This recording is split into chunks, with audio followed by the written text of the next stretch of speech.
Salatnya tidak sah, jangan sampai keliru dalam berwudu. Kata Nabi, kalau salatnya ingin sempurna dimulai dari wudu.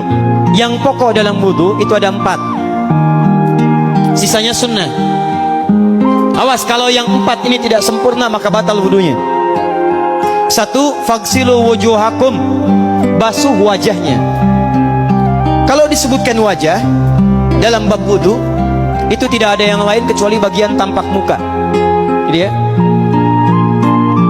kalau yang punya jenggot, itu termasuk janggutnya di selai-selai. Sifat wudu cuma ada 3. 1, pakai keran. 2, pakai gayung. 3, air yang mengalir. Ya, seperti di sungai ada air mengalir itu nggak ada masalah. Tapi kalau menggunakan gayung atau semisalnya, Nabi itu diriwayatkan dalam hadis itu sangat menghemat air. Bahkan pernah beliau kemudian berwudu, kalau kita kemudian hitung itu hanya sejumlah pak, seaqua gelas pak, cukup. Atau yang kedua menggunakan keran ya.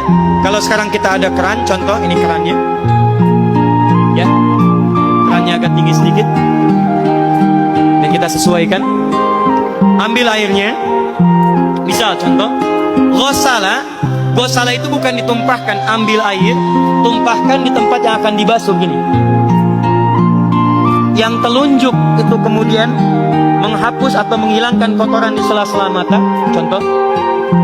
Yang jempol menghilangkan kotoran di sela-sela telinga bagian belakang di sini. Ya. Kalau misalnya saya mulai ambil airnya, kemudian saya tumpahkan di sini.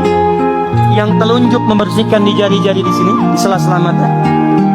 Yang jempol kemudian membersihkan di sela-sela di bawah telinga sini.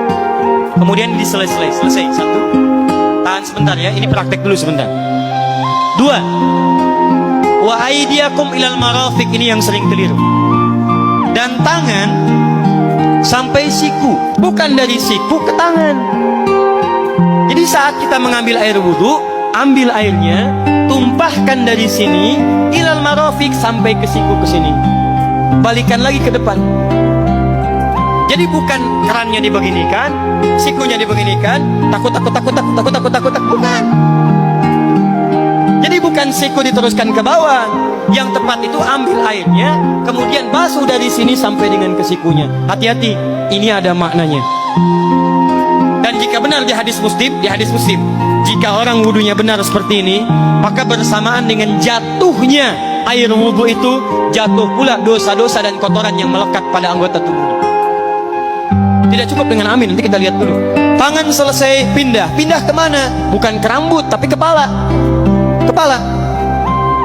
Jadi dalam bab wudu yang diusap bukan rambutnya, kepalanya. Itulah keadilan Allah. Kalau yang diusap kepalanya, semua manusia yang hidup pasti punya kepala. Tapi kalau yang diusap rambutnya, ada ketidakadilan, karena tidak semua orang punya kepala, punya rambut. Tuh. Nah sekarang lihat sini. Ketika kita diminta mengusap kepala, bahasanya masaha. Masaha itu begini. Ini saya punten. Bismillah. Ini ya.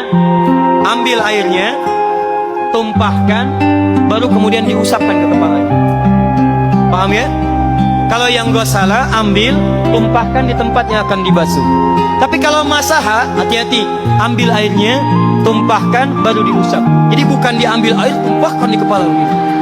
Yang dibasuh kepalanya bukan rambutnya. Jadi kalau ada laki-laki sudah dandan, sisiran, rapi, tiba-tiba keran dibuka, yang diusap cuma rambutnya, ulak, itu batal wudunya, tidak sah, terus diulang. Terakhir kaki dibasuh sampai dengan bagian mata kakinya, dan ini tidak perlu saya terangkan karena mudah bagi kita untuk mempraktekannya. Tapi yang ingin saya jelaskan satu ini saja. Perhatikan baik-baik. Yang 4 ini wajib wudu. Tambahannya sunnah. Niat dimasukkan dalam wajibnya. Lihat sini. Kumur-kumur sunnah. Telinga sunnah. Istinsyaq sunnah. Yang 4 ini